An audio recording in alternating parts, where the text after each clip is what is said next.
జరిగిన తెలంగాణ ఉద్యమంలో 1200 మందికి పైగా ఉద్యమకారులు అమరులయ్యారు అధ్యక్ష. వారి కుటుంబాలకు ఈ ప్రభుత్వం కానీ గత ప్రభుత్వం కానీ పూర్తిగా నిర్లక్ష్యం చేసిన మాట వాస్తవం అధ్యక్ష.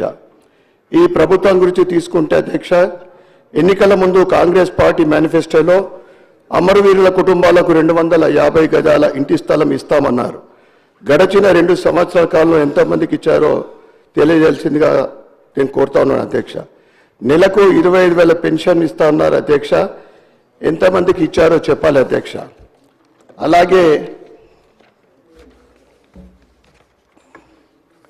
అమరవీరుల కుటుంబ సభ్యులకు ప్రభుత్వ ఉద్యోగం అన్నారు. ఎంతమందికి ఉద్యోగాలు ఇచ్చారో చెప్పాలి అధ్యక్ష.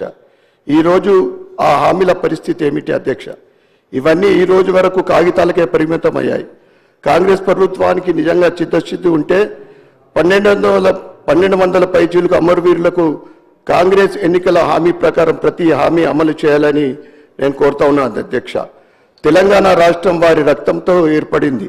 ఆ రుణాన్ని గుర్తుంచుకోవడం ప్రభుత్వ బాధ్యత అధ్యక్ష. తక్షణమే అమరవీరులకు ఇచ్చిన అన్ని హామీలు అమలు చేయాలని మీ ద్వారా ప్రభుత్వాన్ని కోరుతున్నాను అధ్యక్ష. ధన్యవాదాలు అధ్యక్ష.